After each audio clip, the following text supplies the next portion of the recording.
nafari ishtirok etyapti. Uzrli sabablarga ko'ra 6 nafar deputatlarimiz sessiyada ishtirok etmayapti.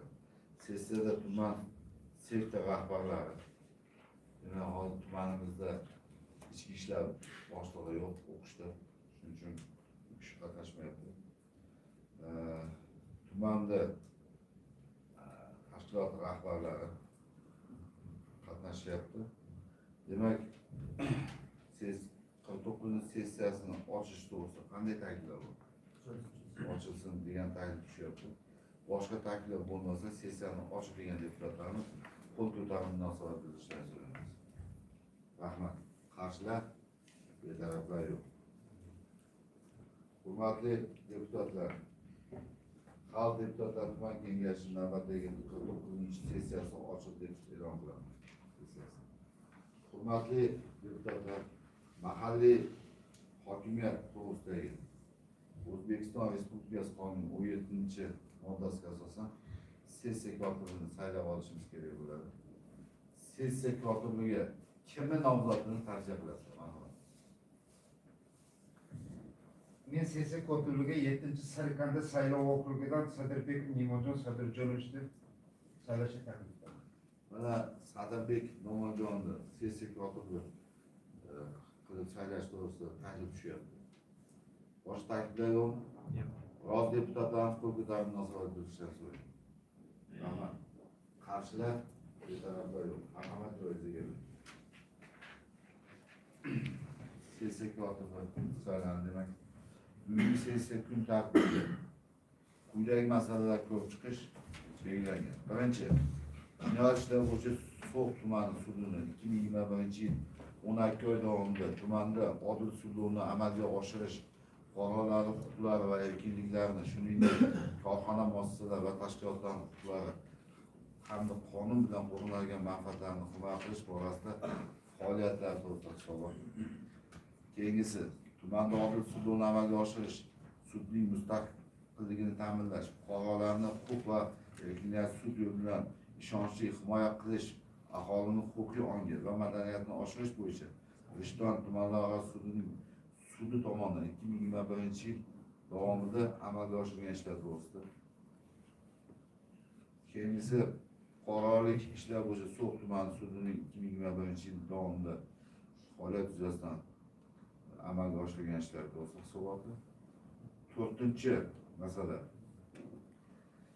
O'zbekiston Respublikasi prokuraturasi huzuridagi Majburiy ijro byurosi So'x tuman bo'limini 2021-yilda amalga oshirilgan ishlar to'g'risida.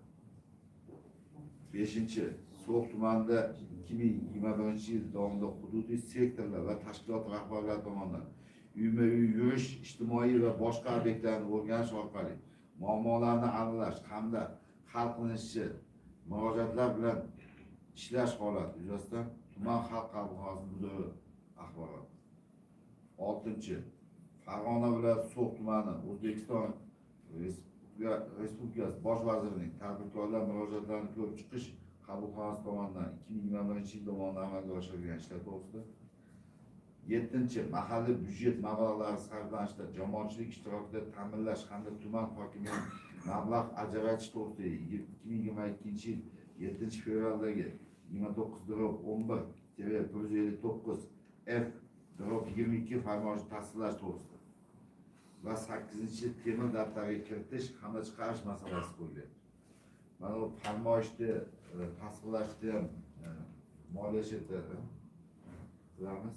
Buni sabablarini ham aytamiz. Qanaqa qilib biz bilan chiqarishga majbur bo'lganimizni o'rgandik. Keyingisi 9-chi, Xalq ta'limi boshqarmasini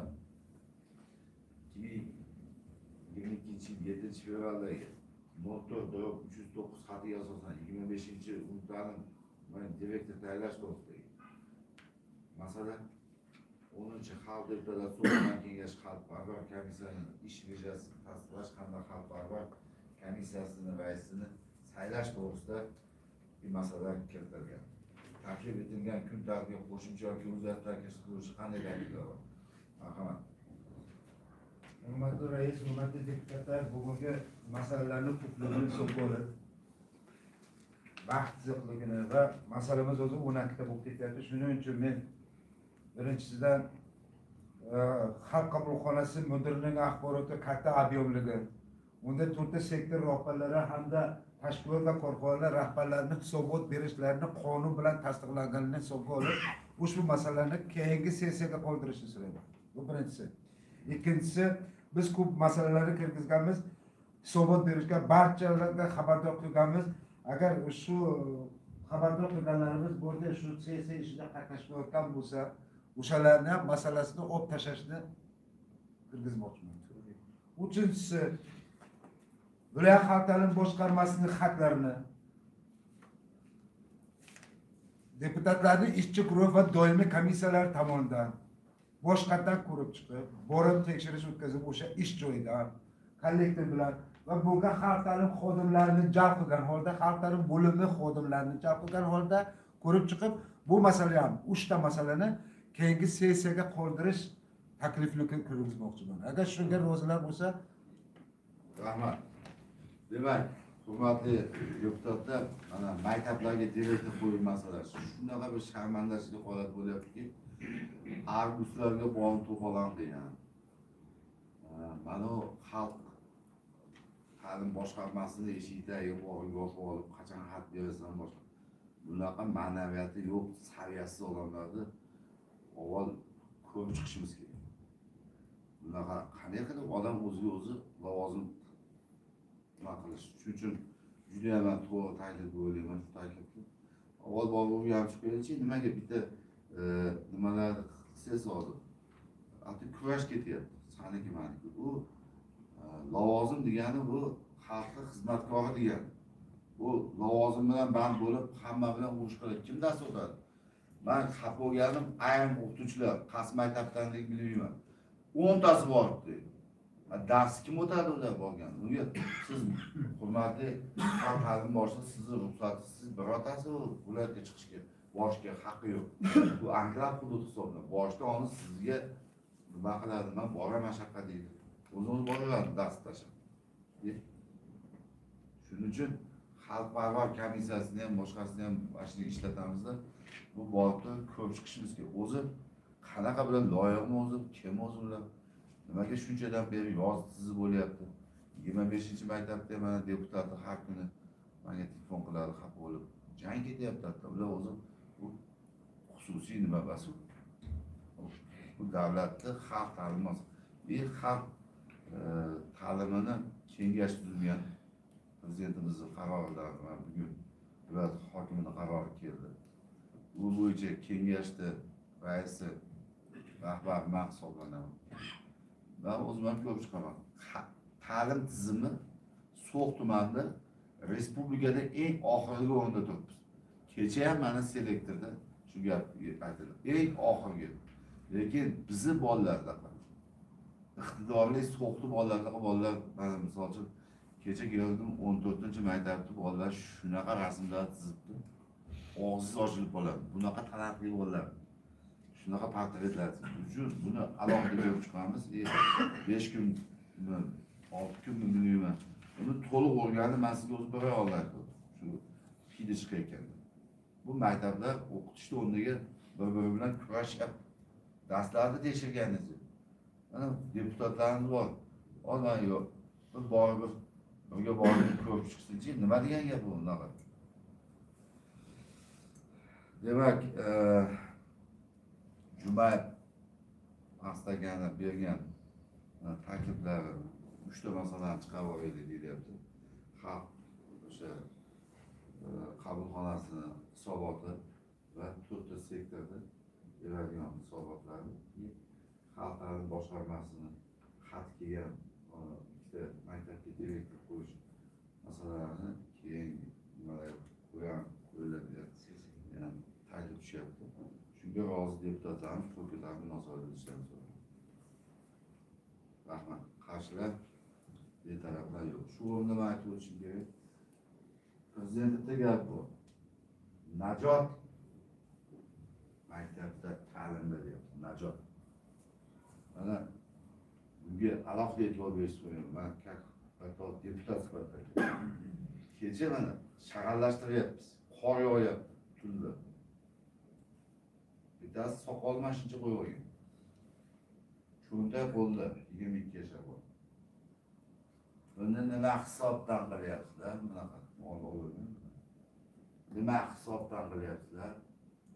Kim bunga pul beradi? Nima? Bunda bir so'm loyiha deydi.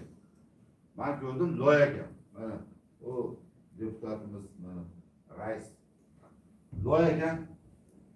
Shuni loyiha yurmasini japadan 6 deydiganini olib kelib, yuklatib, olib kelib to'ktiryapman dedi. Kelib chiqardi. U umuman anaqasi yo'q. Miya ketgan. Ma'lum miyani o'zing to'g'rilab qo'yasan. Alohida. Unaqa bo'lmaydi. U xalq uchun bo'lyapti. Kelyapti, ma'naga cho'ntaydi. Buni puli qanday? Bu Rossiyada 3 yildan beri endi ketdi. Miya bo'shib ketgan. Bunaqalarni kallasini to'g'rilash uchun kimda? Maktabda najot. Shu maktabni bitirganda o'zi iymoni o'zi hosil bo'lsa bo'ldi. Boshqa nimani gapiga kirmaydi, o'zi kallasi bormi? Bormaydi keladi. Demak, hurmatli deputatlar, sessiya qatnashchilari mana tartibini ham tasdiqlab oldik. Endi reglamentni nima qilaylik?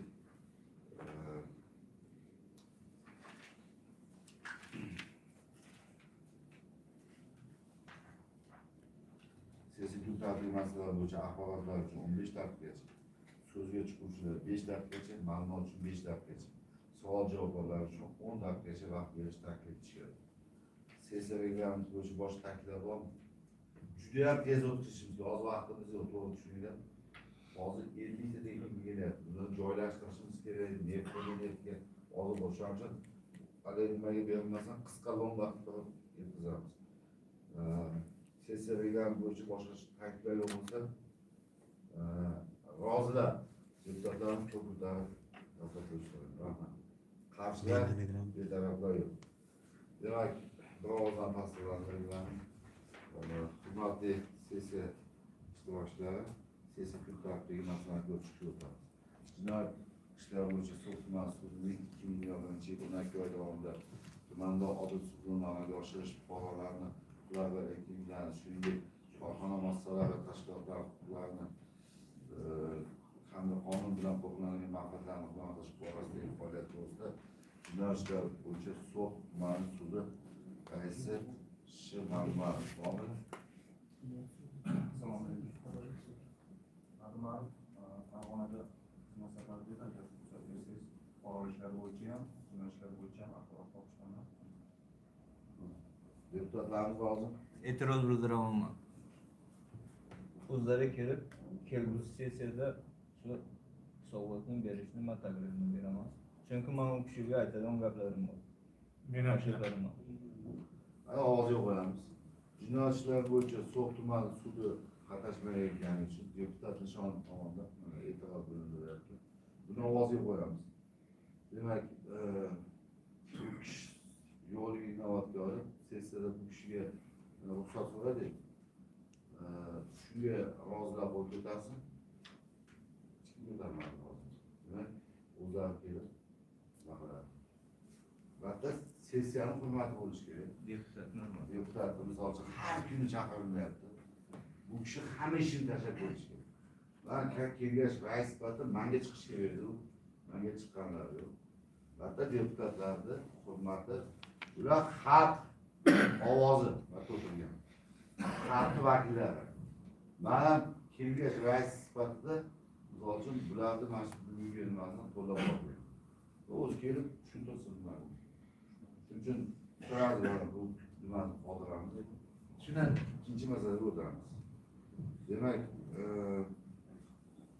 kun tartibi ikkinchi masala yuzasidan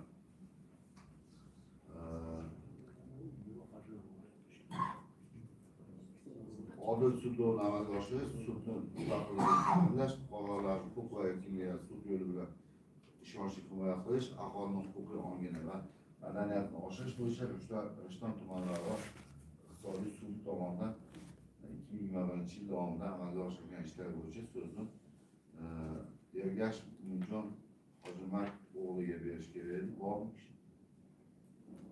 Kishi ham yo'q. Yo'q. Shuni ham qoldiramiz. Qoldiramiz. Demak, o'sha ovozdan Qanaqa munosabat?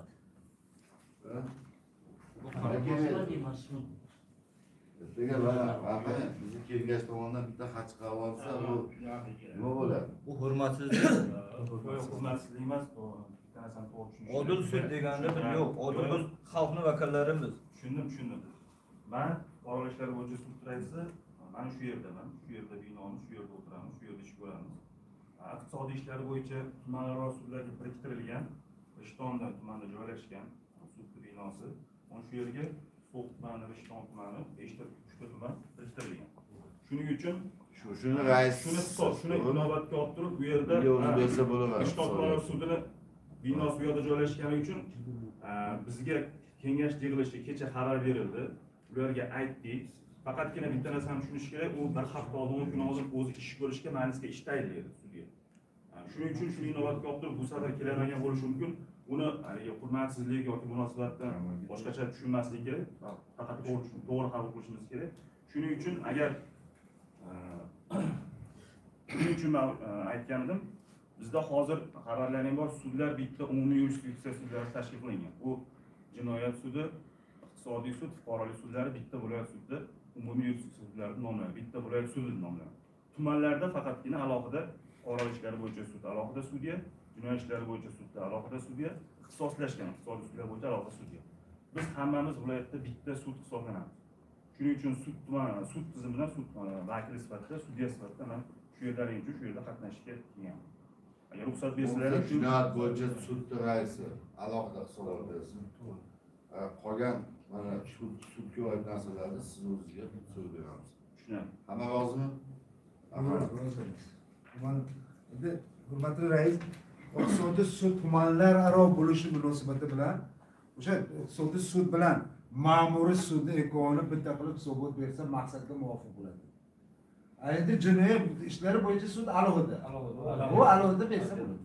Demak, qolgan mana jinoyat ishlar bo'yicha sudni hisobotidan tashqari qolgan hisobotlar berishga mana shu demak Abdulla Shermuhammad Rozmatovichga tomon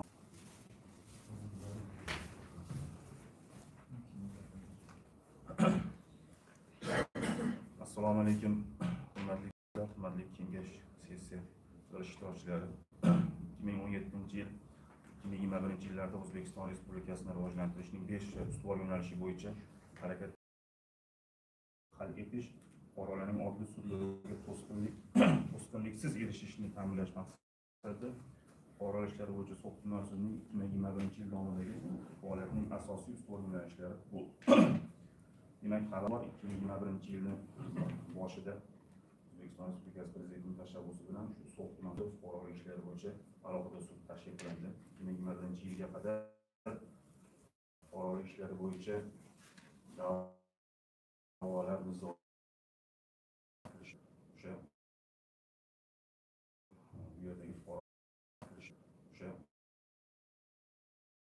bu yerdagi fuqarolarimizga qancha qiyinchilik, chegaradan o'tish muammolar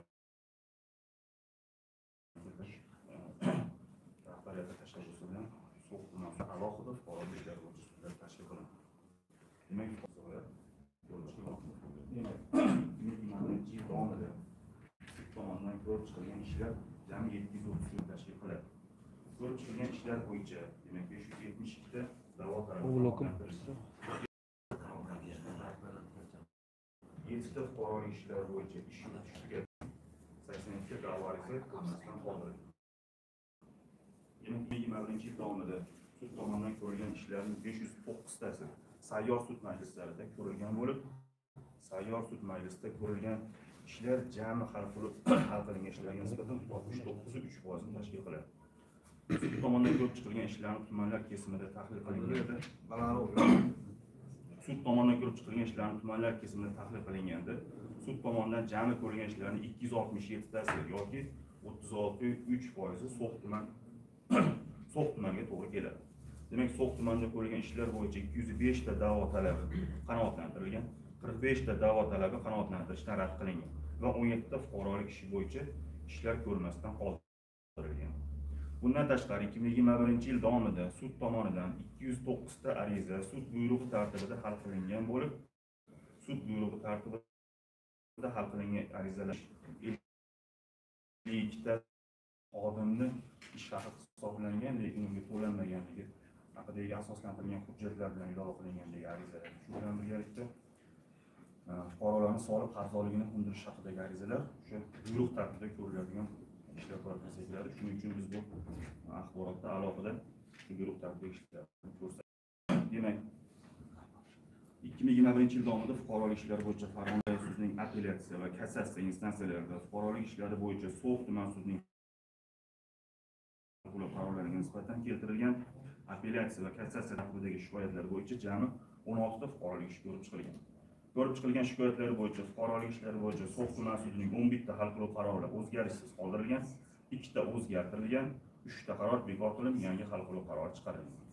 2021 yil davomida jami 496 ta murojaatlar kelib tushgan bo'lib, shulardan 20 ta murojaat O'zbekiston Respublikasi Prezidentining virtual hamda xalq qabulxonalariga kelib tushgan, qolgan murojaatlarni sayyor sud va bevosita sud ijrochilari shaxsiy qabulda qabul qilingan. Demak, axborotni tayinlashda biz shu murojaatlarga alohida montaj yaratdik, sababi shu fuqarolarimizdan sud idoralariga to'g'ridan-to'g'ri o'sha binoga sud idorasi o'ziga murojaat qilgan holda yoki sayyor qabullarda murojaatlar kelib tushyapti. Shu bilan birgalikda bizda shu elektron baza joriy qilingan elektron murojaatlar kelib tushyapti. Shu bilan birgalikda xalq qabulxonalarini o'zlarini veb saytlari ham ulangan bo'lib, shu sud tizimiga bog'liq murojaat kelib tushayotgan bo'lsa, shu xalq qabulxona orqali ham shu murojaatlar kelib tushyapti. Demak, 2021 yil davomida kelib tushgan 25 ta yozma murojaatlar to'liq o'rganilib, mazmunan hal etilgan. Sud hujjatlaridan, qarorlaridan norozilik 5 tani tashkil qiladi. Sud qarorlari ijrosi yuzasidan murojaatlar 7 tani tashkil qiladi. Shuningdek, sudlarga da'vo ariza bilan murojaat qilish haqidagi umumiy mazmundagi murojaatlar sezilarli darajada ko'paygan. Jumladan boshqa mazmundagi 483 ta murojaatlarning 292 tasi yoki 64% bo'yicha murojaat mualliflariga sudlarga da'vo ariza bilan murojaat qilish huquqi tushuntirilgan. Sud hujjatni e'lon qilgandan so'ng qonun talabidan kelib chiqqan holda taraflarga sud qaroriga kelishiga asos bo'lgan xulosani ham qonunlardan foydalangan holda ham oddiy ravon tilda tushuntiriladi. Fuqarolarning yuqori turuvchi instansiyalarga shikoyat bilan murojaat qilishlari kamayishiga erishishiga alohida e'tibor qaratib kelinmoqda. Demak, xuddi mana shu tartib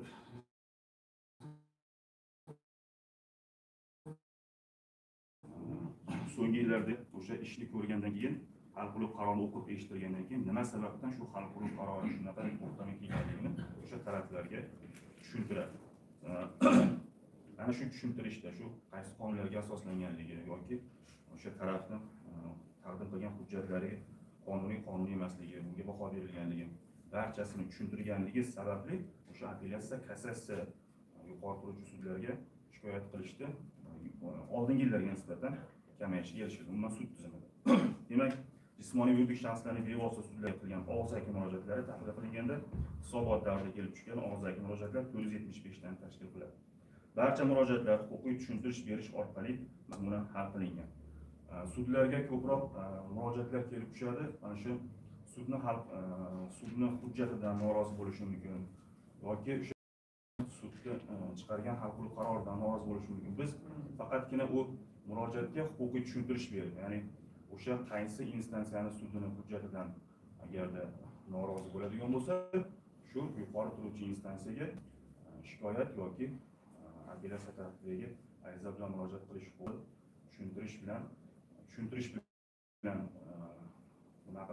sababi sudning hujjatini chiqargan sudning hal qiluvchi qarorini boshqa hech qaysi organ yoki hech qaysi tashkilot yoki hech kim muhokama qilishga haqqi yo'q. Faqatgina o'sha sud hujjatini yuqori turuvchi instansiyagina ko'rib chiqish mumkin. Shuning uchun kelib tushgan murojaatlarning aksariyat qismi tushuntirish bilan hal qilingan. Demak, bundan tashqari fuqarolik nizolarini sudgacha bo'lgan jarayonda hal qilish maqsadida muhofaza qiluvchi fuqarolarning o'zini o'zi boshqarish organlari va jamoat tashkilotlari bilan hamkorlik aloqalari o'rnatilgan bo'lib, muntazam ravishda hamkor tashkilotlar bilan birgalikda joylarda aholi o'rtasida targ'ibot tadbirlari amalga oshirib kelinmoqda. Fuqarolik ishlari bo'yicha So'x tuman sudi tomonidan mening mahallam mening sudyam g'oyasi ostida o'zlariga biriktirilgan mahalla fuqarolar 20 marotaba chiqishlar qilindi.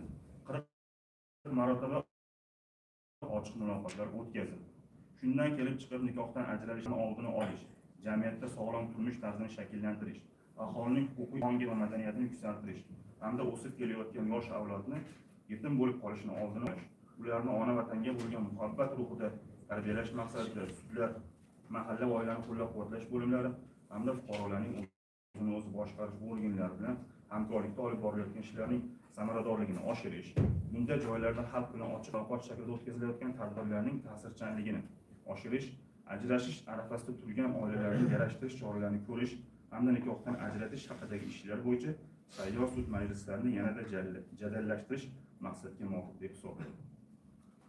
Demak, bizda fuqarolik ishlari bo'yicha sudlarda asosan oilaviy nizolardan kelib chiqadigan ishlar ko'rilayotganligi sababli biz ko'proq o'sha oilaviy nikohdan ajratish yoki uy joyga kiritish yoki o'sha bola uchun ta'minot undirish haqidagi ishlarni imkoni boricha shu sayyor sudlarni tashkil qilib, o'sha fuqarolarni o'zini oldida o'sha sud majlisini olib olishni tashkillayapmiz. Mahallalarda ham ko'p marotaba borib o'sha huquqiy tushuntirishlar, targ'ibot tashviqot ishlarini amalga oshiryapmiz.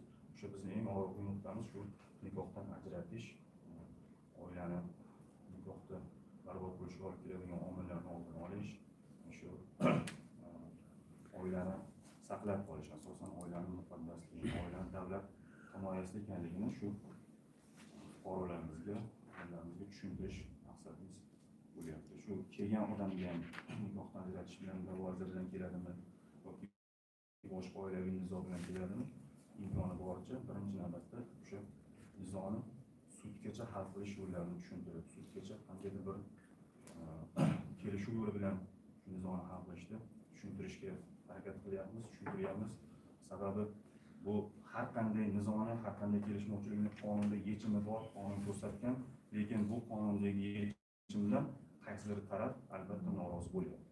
Chunki o'sha shuni ertaga norozi bo'lyapti-da, yuqori instansiyalarga yozishga, shikoyat yozishga asos bo'lyapti, sabab bo'lyapti. Shuning uchun biz imkoni boricha nizoni oldini olib, shu sudni hal qilib qaror qabul qilingunga qadar kelishuv bitimi bilan yoki mediatsiya kelishuv bilan hal qilish haqida tushuntirish haqida olib boryapmiz.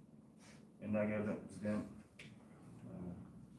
bu ishlarimizga yordam bo'ladigan mahalla oilani qo'llab-quvvatlash bo'limi, mahalla raislarimiz imkoni boricha shu nikohdan ajratish haqidagi yoki oilaviy nizo bo'yicha o'zlari mahallalarda oilaviy qadriyatlarni qo'llab-quvvatlash komissiyalari bor. Shu komissiyalar imkoni boricha shu da'vo arizani fuqaroni sudgacha yetkazib kelmasdan o'sha mahallani o'zida oqsoqollar bilan, ko'cha boshlar bilan birgalikda shu tushuntirish ishlarini olib borib, shu nizoni bartaraf qilsa, yana ham maqsadga muvofiq bo'ladi.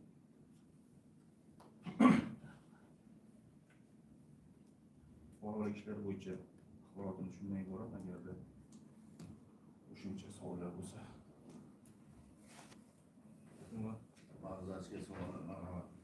Assalomu alaykum, hurmatli deputatlar, sessiya ishtirokchilari, rais, mana fuqarolik ishlari bo'yicha ma'lumotni berdingiz, tingladik.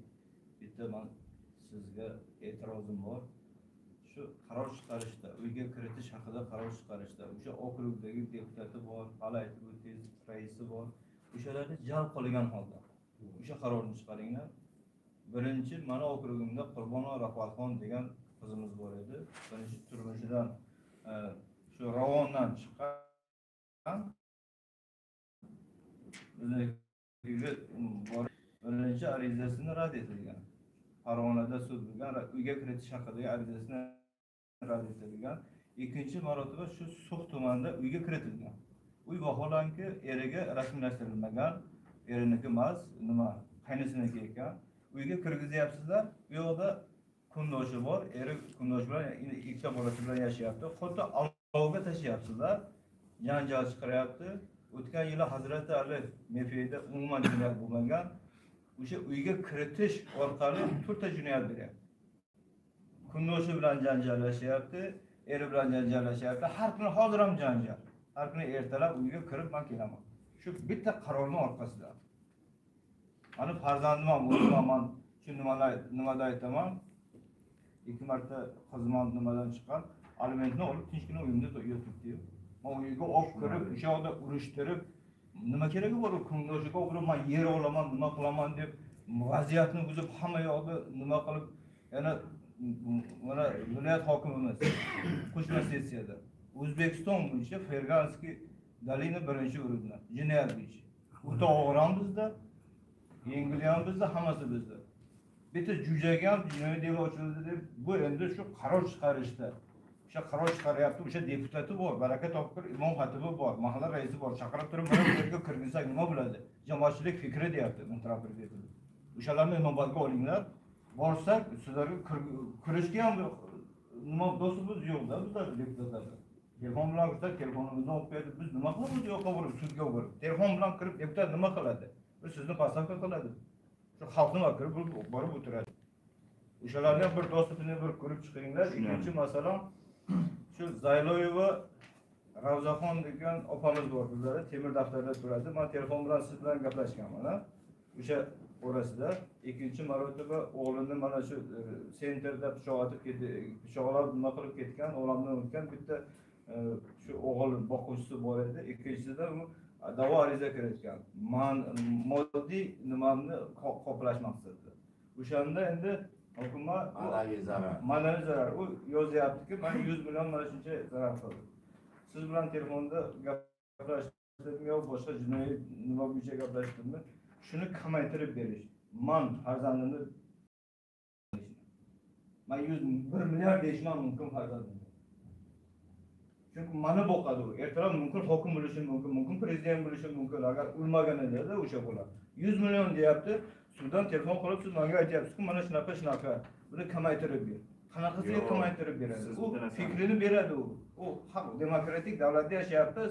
U farzandi u, jigarbandi, u narxi yo'q undan. 100 million dedimi? Qancha sarflayapti? Mana shuncha. Mana u Gurkovga 50 ming berding deb yozib bersam, ertaga siz 50 ming undan undirib bersangiz, mana oldimga boradimi? O sen qanaqa qaraysan, qanaqa deputatsan? Ber mana shuncha edi, mana shu 100 million sarfladim degan mana shularga ham bir endi telefonda gaplashish madaniyatini endi biz deputatmiz, mahalla raisimiz, sizlardan pastmiz. Siz Bishkekda yashiy organ mas'ullar-ku. Normal muomala qilinglar. Yo'q, siz bitta narsani tushunmagansiz-da. U yerda da'vo arizada ham moddiy zararni ham so'ragan, ma'naviy zararni ham so'ragan. Boquvchini yo'qotgani uchun zararni ham so'ragan. Biz uni ko'rib chiqdik. Hammasini men sizga telefon qilib so'ragan zararni hisoblashda, moddiy zararni hisoblashda faqatgina fuqaro tomonidan o'sha xarajat qilinganligini tasdiqlovchi hujjat bo'lsagina shuni inobatga olamiz. Men o'shanda sizga telefon qilib, men ma'naviy zarardan tashqari u. Ma'naviy zarardan tashqari. U moddiy zarar emas. U 100 million so'ragandan boshqa. Men sizga telefon qilib moddiy ma'naviy zararda sudda alohida qarorda moddiy ma'naviy zararni qoplash haqida. Men sizga o'shanda telefon qilib aytdimki, alohida shu moddiy zararga qo'shishim uchun har bir tumanda o'zida o'lim xarajatlari bo'ladi. Dafn xarajatlari deymiz biz. Dafn xarajatlari. Bu o'sha tumanda o'zida, o'sha mahallada ketadi. U qo'y so'ygani, dasturxon yozgani, ehson qilgani u moddiy xarajatga kirmaydi, to'g'ri tushuning. Dafn xarajatlari faqatgina o'sha tumanda o'zida shu 450 ming, 500 ming, yo'q hozir aytaman. Boshqa tumanlarda shunda belgilangan. 450 ming, 500 ming ayrim o'sha tumanda o'zini sharoitdan kelib chiqib, unga beradigan o'sha kafanlikka beradigan, go'rkovga beradigan, o'sha joyda ma'lum bir qismiga beradigan xarajatlar. Faqatgina shu tushuniladi.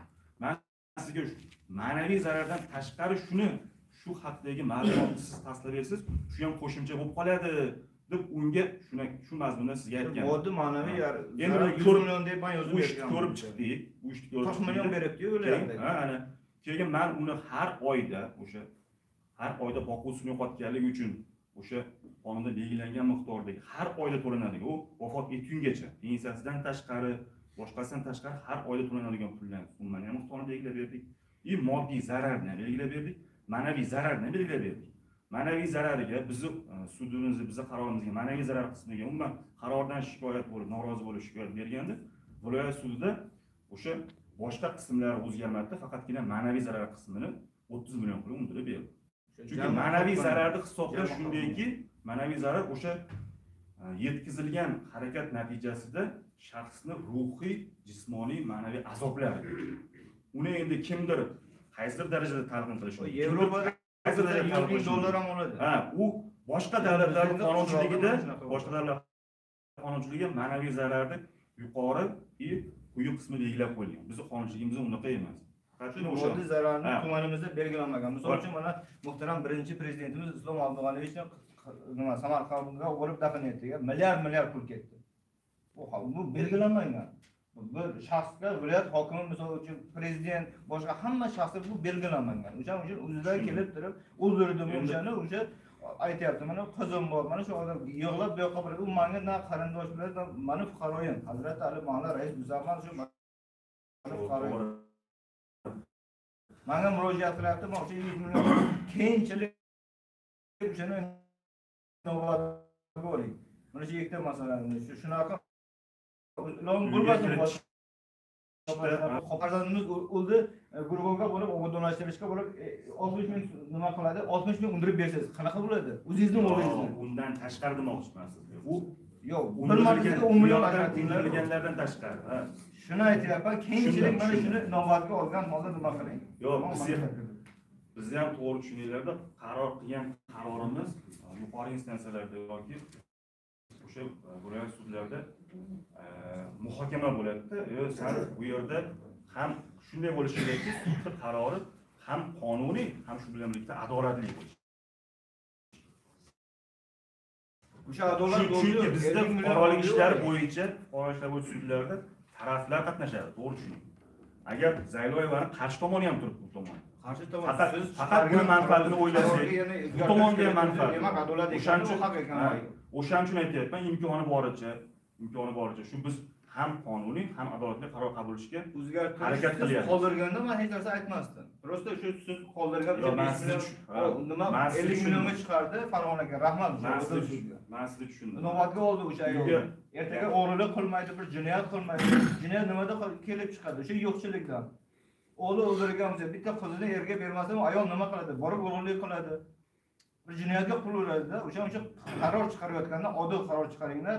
Shu har bir joyda nimasi bor-ku, o'ziga qibla qayerda, so'qda misol uchun shamol qayerdan keladi, o'sha mesni biladi. Shu deputatlar nimalarni jipslashtirib, o'shanga bir qaror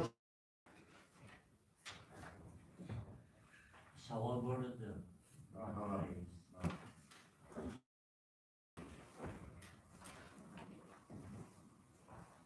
Hurmatli rais, Chashma qishlog'ida yashovchi fuqaro Shodiyev oilasi bilan endi xona ajrashmasdan ikkinchi xotinga uylangan. U ota-onasini nimasida yashayapti hozir. Lekin hozirgi holatda mulkiy nizo bo'lgan sababi juda og'ir ahvolda o'sha mahalladagi o'sha xonadon. Shuning uchun mana bu nimaga ham hokim bo'lgan kelib uchrashgan, endi yo'l yo'riq ko'rsatib hozircha nima qilishgan uni to'xtatgan nima. Lekin bu fojiaga olib kelishi mumkin. Shuni siz xabaringiz bormi? Nima chora-tadbirlar belgilandi? Albatta Shodiyev Murtazo Shodiyeva turmush o'rtog'iga nisbatan da'vo ariza bilan sudga murojaat qilgan. Bizga murojaat qilishdan oldin Rishton tumani sudi bu ishni ko'rayotganda ana shu Shodiyevning uy joyiga egalik huquqi hali hujjat olinmagan, belgilanmagan bo'lgan. Shu egalik huquqini tiklash maqsadida keyin Shodiyev o'zini arizasi bilan Rishton tumani sudiga arizani, da'vo arizani ko'rmasdan qoldirib haqida murojaat qilgan. Bu murojaatga asosan keyin Rishtonda o'sha uy joyiga kadastr hujjatlarni rasmiylashtirib, egalik huquqini belgilab turib, bizni fuqarolik sudiga o'sha hujjatlarni e'lon qilgan holda uyni bo'lish haqida ariza bilan murojaat qilgan. Hozir bizda bu ish ko'rilyapti. Birinchi Rishton tumani sudida uyga joyga nisbatan ekspertiza tayinlangan. Ekspertizada shundayki, shu bahosi aniqlansin va uy joyini bo'lish imkoni bormi yo'qmi? Eng holda bo'lish imkoni bormi? Shu savollar qo'yilib turib, keyin yerdan foydalanish huquqini qiymati bor hozir qonunda. Ana shu yerdan foydalanish huquqini qiymati degan savolga ekspert bu paytda litsenziya olmagan bo'lgan, bu savolga javob bermagan. Endi men olib ko'rib, hozir oktyabrda baholangan uy narxida hozir o'zgarish bo'lishi mumkin. Keyin uy joyida o'sha hozir yuqorida aytgandek yerga bo'lgan huquqni baholash, ya'ni bahosini aniqlash maqsadida, kiritish maqsadida shu tenglikdan chekingan holda eski qilib bo'lingan tomonlarni alohida narxiga aniqlik kiritish, foydani kiritish maqsadida unga qo'shimcha sudga oid qurilish texnika ekspertizasi tayinlab shu viloyatga berdik. Agar uni xulosasini olganimizdan keyin ko'rib chiqamiz. Unga qadar ham yana bir marta aytaman, sudni hal qilinsa shu nuqta qo'yilgan hisoblanadi, nuqta qo'yilgan bo'lardi deb o'zim ham tushuntirdim. Mayli, agar ajrashib ketibsan, boshqa oila quribsan, endi odam erkak kishi bo'lgandan keyin narigi oilani ta'minlash bo'ladi. Chunki ertaga sud uni qonunda ko'rsatilgan holda monta tomoni saniki, bu tomoni saniki, bundan foydalanasan deb turib bo'lib beriladigan bo'lsa, ertaga siz aytgandek bu ikkita kundosh bitta joyda yashash uchun hozir mentalitetga ham to'g'ri kelmaydi, nimasiga ham to'g'ri kelmaydi. U yerda o'zligini aniq bu yerda janjal bo'ladi, bu yerda jinoyat bo'ladi, bu yerda huquqbuzarlik bo'ladi. Shuning uchun biz imkon berib, ozgina ularga yanada tushuntirdim, ham qo'shimcha ekspertiza tayinlaganman. O'sha ekspertizaning natijasiga qarab sudda davom ettiramiz. Buni imkoni boricha u qonunda ko'rsatilgan yechimi. Lekin shu mahalla birgalikda, mahalla faollari, oqsoqollar, shu fuqarolarimiz birgalikda shuni tushuntirib, shu nizoni hal qiladigan bo'lsa, kelishuv bilan hal qiladigan yaxshi natijaga erishgan bo'lardi. Maqsadga olib bo'ladi. Bu aytganiga men gaplashganimda bu oilada hozir turmush o'rtog'i ayol bolalar bilan juda agressiv holatda. Bu yigit ham hozir bu holatda yashayapmiz. Oxiri men o'zim gaplashishga sababi jinoyat chiqishi mumkin. Olib kelib gaplashib, tezlardan nima qilib juda to'g'ri nima qildi. Bu masalani hal qilishda albatta deputatlar bilan umuman jamoatchilik bilan maslahatlashib aytyapti. Menga dedi Ravondan 6 sotixlik joyga men ko'chib ketaman. Shart qo'yapti ayol. Lekin Ravondan 6 sotixlik joyda uyni ancha o'zi yo'q bo'lsa ham juda ham narxi ham baland. Bitta to'xtamga kelish kerak. To'xtamga kelishda mana ben o'zim tushuntirib berdim, ayb kimlarga. Hali nima deydi, ma'naviy tomondan, misol uchun eri nohaq bolalari bilib turgan, shunday bo'lgan. Lekin aviada hayot bu. Davom etadi. Mana shu yig'asi qattiq bo'lish, shashilmasdan qaror chiqarsa, maqsad to'g'ri. Shashilmasdan. Yana savollar bormi? Hurmatli Sherman aka, haqiqatda mana ancha narsalarni suv tumanimizda ochib berdingiz. Bizni qishloqda ham shunaqa holat, mana ikkala deputatning so'zlari bor. Qurbonov degan inson bor, Sharof. 4 ta bolasi bilan ajragan, 12 yil bo'ldi. O'sha qiz ayol 4 ta bolasi bilan otasinikida yashayapti. Bugunga kelib ukasi katta bo'lgandan keyin, uylangandan keyin joy yetmayapti. O'rtalarida hali murosa chiqmayapti. O'shanga kecha menga kelib shunaqa men yozganman, ariza berganman, sudga aliment chiqargan, 30 millionga yetdi sud alimentim. Lekin bir tin dadasi 4 bolamga bermayapti. Bu masalani nima qilishimizga hayron qolyapman. Men mana u nimada binoni bir sotib olgan bino bor, hurmatli hokim bobo. O'shandan bir komnatali uyni sotib olaman desam 30 million deyapti egasi. O'sha 30 millionni men qayerdan topib beraman? Borib kredit oling. Kreditda ishlamasam, bolalarim yosh bo'lsa, qayerdan topshiraman deb hayron bo'lib menga ariza qilishdi. O'shanga men o'zim majburiy ijro tomonidan u undirib berilishi kerak. O'zini tartiblari bor, qonun belgilangan. Agarda shunday zamonlarga to'lamaydigan bo'lsa, qarz huquqbuzarlik alomati bilan ma'muriy javobgarlikka tortilishi kerak. Birinchidan, undan keyin agar yana shu majburiyatni bajarmaydigan bo'lsa, unga jinoiy javobgarlik belgilash kerak.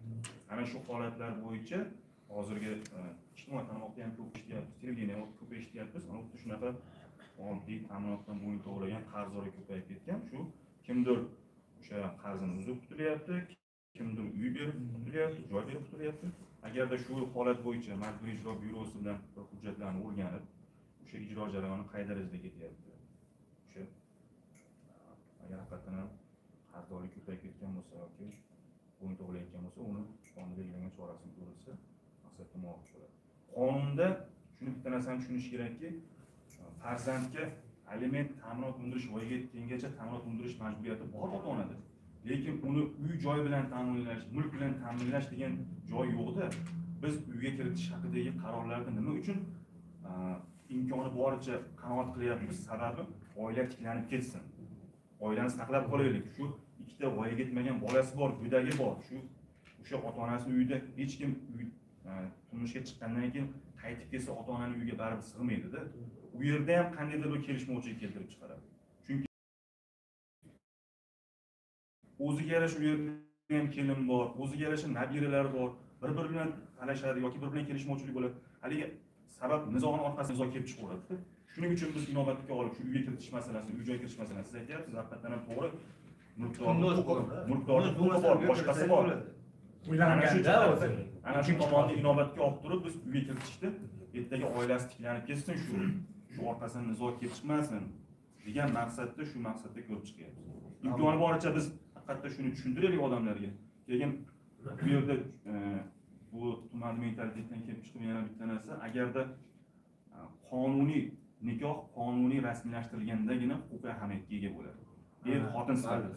Uni er-xotin qonuniymi, zagsmi, u orozlab ketib qoldimi, ertaga bittasini olib kelib yashasin degani uni huquqi yo'q-da, u yerda er-xotin emas, qonun bo'yicha. Biz aytyapmiz, kundoshi bor u yerda deb. Lekin kundosh degan narsa qonunda yo'q-ku. Uni asli uni huquqi yo'q u yerda yashash. Ana shu jihat bor. Ana shu tomonga e'tibor bersak, agarda o'sha shar'iy nikoh bilan oila qurishni oldini olsak, biz katta yutuqqa erishgan bo'lamiz. Shunga men biroz qo'shilaman, o'sha qurbonda nikohi yo'q. Nikohi yo'q, lekin sizlar nikoh yo'q. O'sha ham yo'q edi. O'shanga yana janjal bo'ldi. Bu oxiri hozir kulyapsiz, lekin shu qotillikka nimalarga bo'lishi ham mumkin.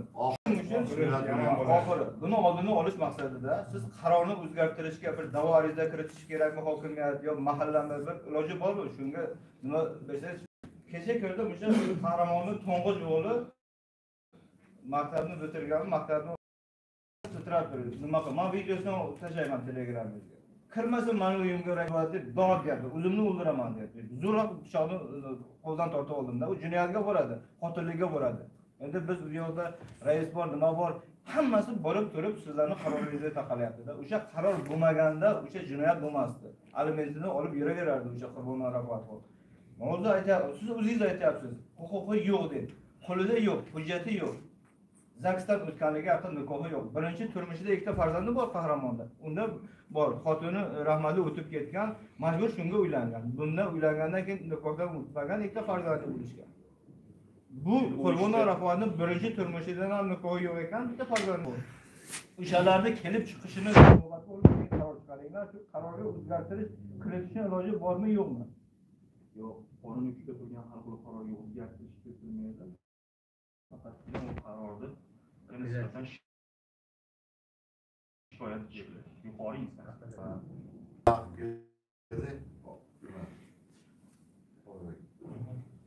Sizda o'sha uyda bo'lgan ko'p qavatli bor. U menimcha man to'lovni qilolmayapman, mas'ul qiladi. Agar sifatlaman degan video bo'lsa, biz uni olamizda. Mesela uy yo'qlarga beramiz. Nechta kvartirasi bor? 2 tane, 3 tane, 4 tane. Işte Ahmet bu masalani endi so'rasan, to'g'ri hisobot qilasiz.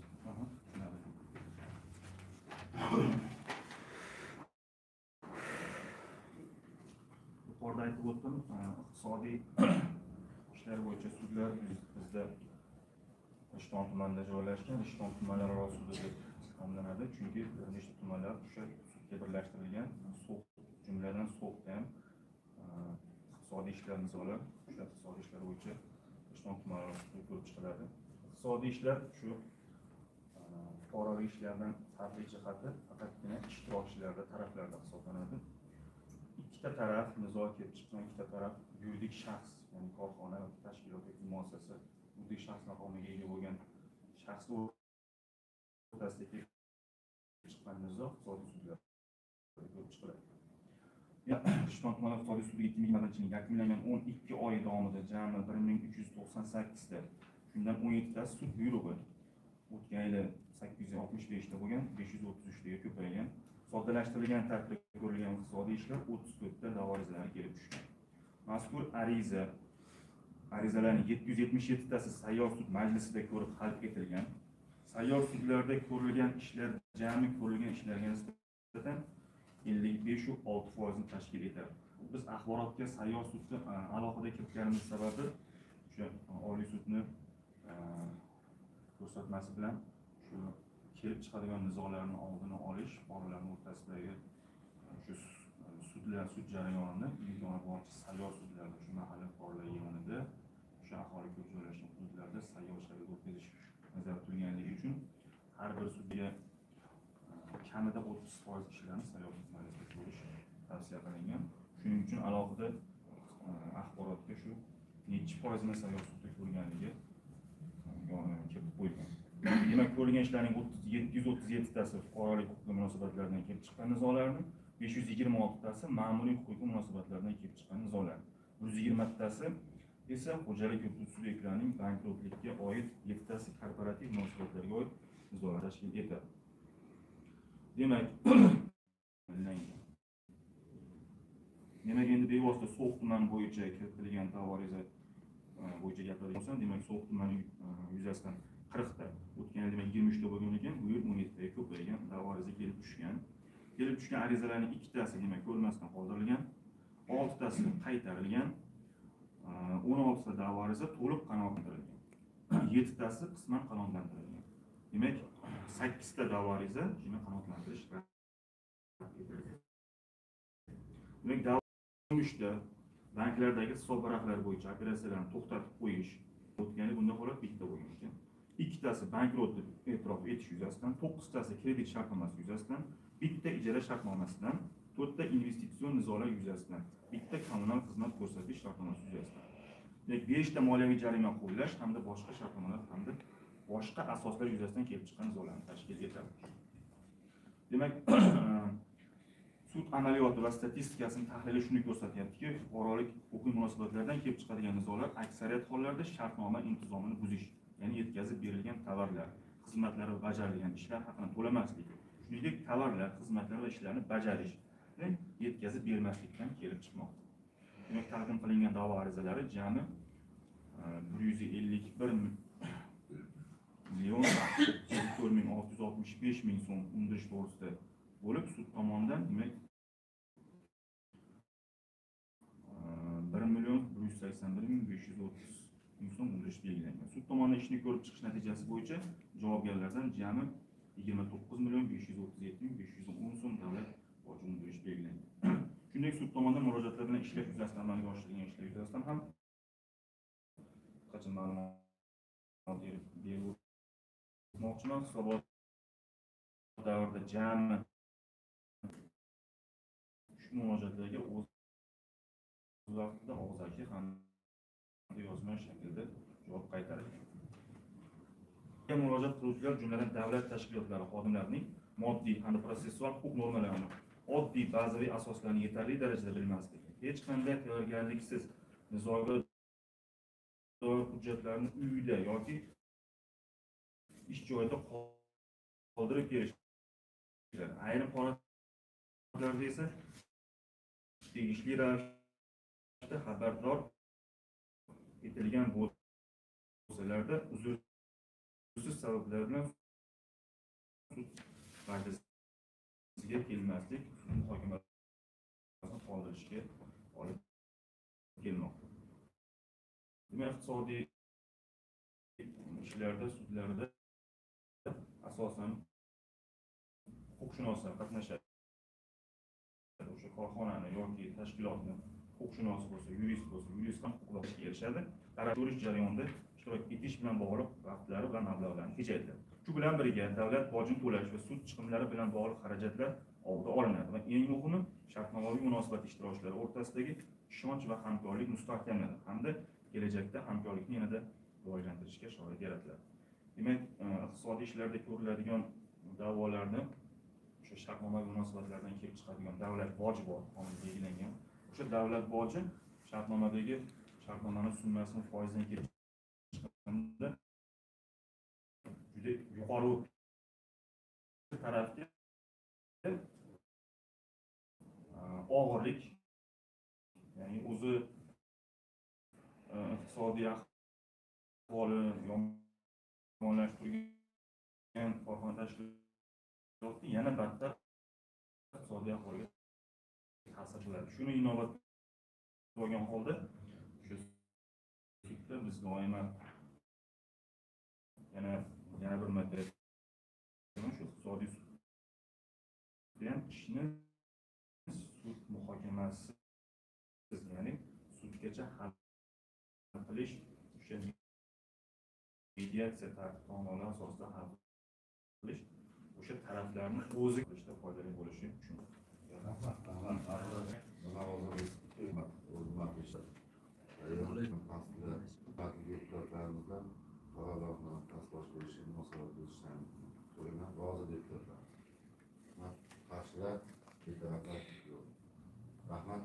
Telefon nomerim agar 97'lik 166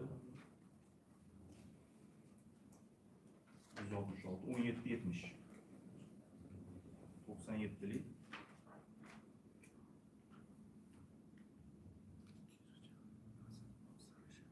xizmatxonani yozib qo'yishlari mumkin. 97'lik 166 1770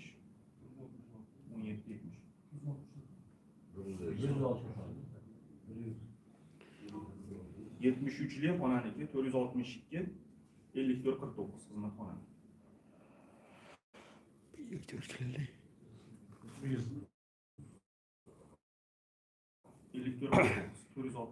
54 49.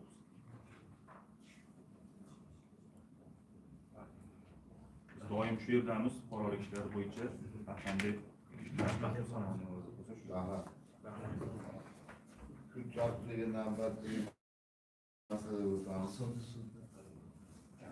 O'zbekiston Respublikasi prokuraturasi huzuridagi majburiy ijro amalga oshirilgan ishlar to'g'risida so'zda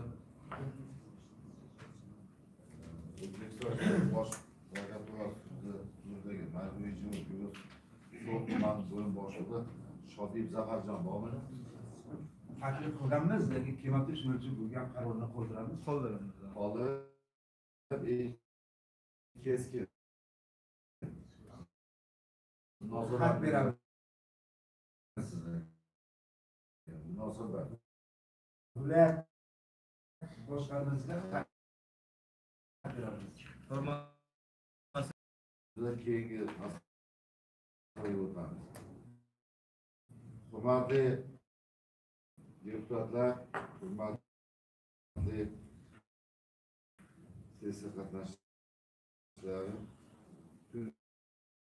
O'zbekiston Respublikasi yilda sektorlar tarkibini tasdiqlab olish. Hurmatli deputatlar, O'zbekiston Respublikasi Bosh vazirlik tadbirkorlar murojaatlarini ko'rib chiqish qabulxonasi So'x tuman bo'limi o'z faoliyatini O'zbekiston Respublikasi Prezidentining 2009-14 maydagi tadbirkorlik faoliyatini qo'llab-quvvatlash va himoya qilish tizimini tubdan takomillashtirish chora-tadbirlari to'g'risidagi PF 57/8 sonli farmoni asosida tashkil etilgan bo'lib, o'z faoliyatini ushbu farmon Vazirlar Mahkamasining qaror va topshiriqlari va Bosh vazir qabulxonasi to'g'risidagi nizom va yo'riqnomalar asosida olib borilmoqda. Prezident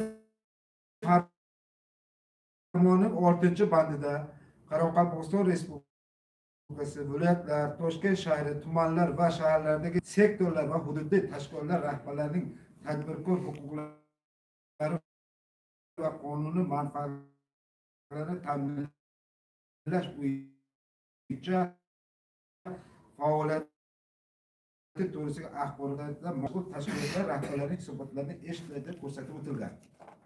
ushbu farmon asosida bosh vazir qabulxona asosiy vazifasi xalq davlat idoralariga emas, davlat idoralari xalqimizga xizmat qilishi kerak degan asosiy prinsipni o'z vaqtida aniq va to'liq hajmda amalga oshirishni ta'minlash, tadbirkorlik subyektlari shu jumladan chet ellik investorlarning huquqiy va qonuniy manfaatlariga rioya qilinishini ta'minlash, tadbirkorlik faoliyatida korrupsiya va byurokratik to'siqlarning oldini olish va boshqa bir qancha muhim vazifalardan iborat. 21-yilda bosh vazirning tuman qabulxonasiga 317 ta masalada bu viloyat bo'yicha 6 ta, tumanda 308 ta va respublika miqyosidagi 3 ta murojaatlar kelib tushgan. Bundan qabulxonaga 31 ta masala, 223 tasi sayyor qabullarga kelib tushgan masalalar, 48 tasi kort markazga shoshilinch telefonlarga va 15 tasi O'zbekiston Respublikasi bosh vazirining portaliga borib tushgan murojaatlardan iborat. Kelib chiqqan masalalarning 115 tasi bank tizimiga oid masalalar, 113 tasi yer masalasi, 4 tuzilma masalasi, 2 tasi soliq masalasi, 11 tasi ruxsatnoma, 51 tasi yoki 79 undan 2% o'zini ijobiy yechimini topgan. Bunda bir narsaga ahamiyat berish kerak. Muhtaram prezidentimizning So'x tumani ijtimoiy iqtisodiy rivojlantirish to'g'risidagi qabul qilgan qarorlari asosida o'sha barcha tadbirkorlarga sharoit yaratilgan va viloyatimiz bo'yicha eng yuqori ko'rsatkich bu 79.2% darajada.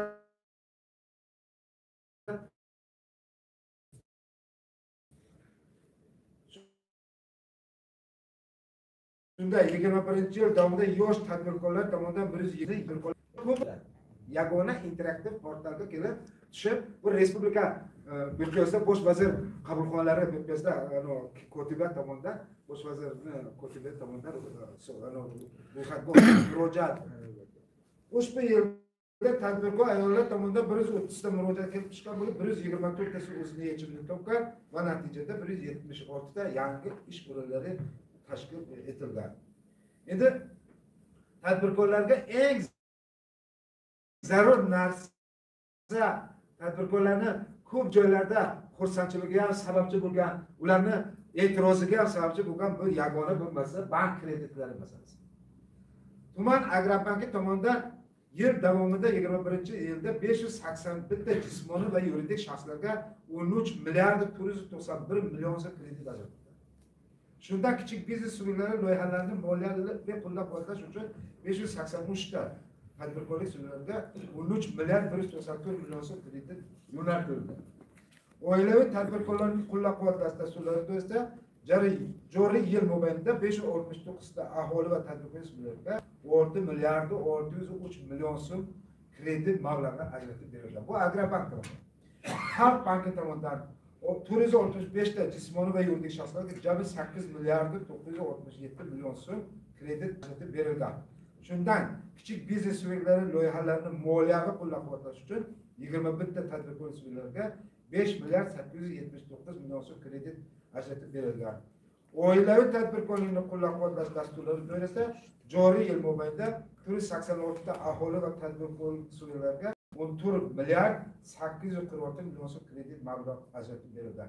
Bu endi boshqa yirik tumanlar bilan solishtirganda, mana bu masalan Quva, Rishton tumanlari bilan bu sudda eng yuqori darajada ko'rsatkichni so'raydi. Bu ham bo'lsa o'sha prezidentimiz tomonidan qabul qilingan qaror ijrosi, So'xni ijtimoiy iqtisodiy rivojlantirish va boshqa bosh vazir tomonidan bu yerga So'xga berilgan ahamiyatni natijasi deb hisoblaymiz.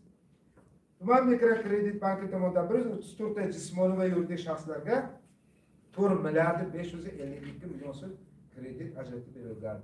Ijtimoiy dasturlar doirasida kredit mablag'lari ustuvor ravishda temir daftar, yoshlar daftari va ayollar daftariga kiritilgan fuqarolar bandligini ta'minlash va tadbirkorlik faoliyatini boshlash istagida bo'lganlarga qaratildi. Tadbirkor va tadbirkorlik qilish istagida bo'lgan fuqarolar bilan uchrashuvlar asosan sektor rahbarlari tomonidan sayyor qabullar tarzida o'tkazildi. Har bir sektor rahbarlari yil davomida haftada endi biz bizga bosh vazir qabulxonasiga tushgan hujjatni aytamiz. Lekin aslida har bir sektor rahbari, to'rtta sektor rahbari ertalabdan kechgacha tadbirkor bilan ishlayapti. Chunki idorada o'tirmaganda tadbirkor bilan ishlayotganini o'zimiz ko'rib turibmiz. Agar biz mana shu to'rttadan har haftada to'rtta sektor rahbarida biz 16 ta sayyor qabul hujjat tasdiq.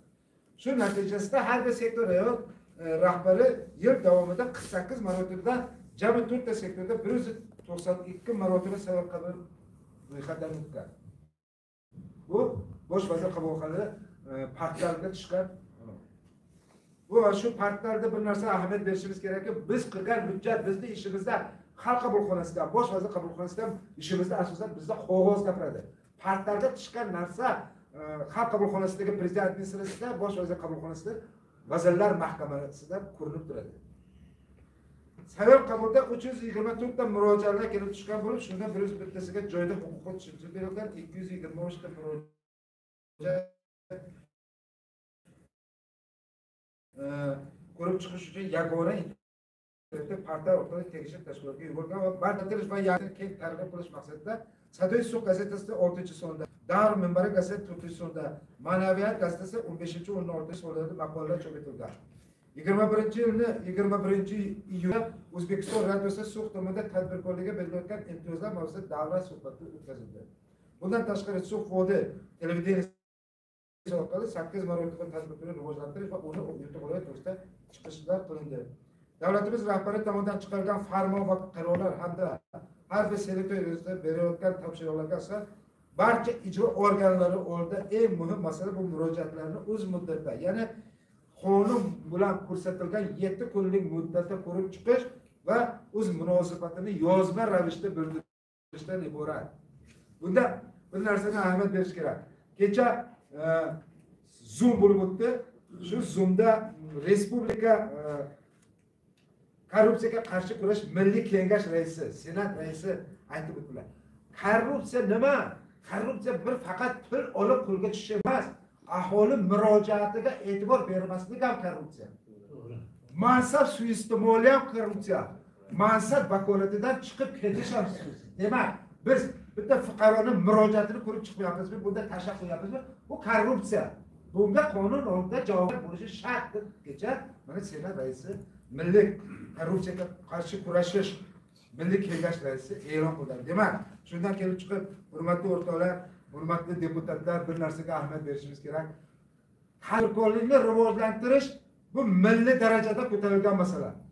Suqda eng aholini ish bilan ta'minlashni birdan-bir yo'li tadbirkorlikni rivojlantirish, tadbirkorlarga berayotgan kreditmi, yermi ochiq, shaffoflashtirib, endi oldingida ana bank sirri degan narsa yo'q. Bu oldinda biz o'ylagan. Endi bank kredit berayotganini haq bilsin. Kengash deputat borib o'sha shu bizni suqni ham shu viloyatimizni tanqid qilib, shu jumla suqni ham tanqid qildi. Sessiya ishlarini shaffof va ommaviy axborot vositalarida pramo translyatsiya qilmoqda.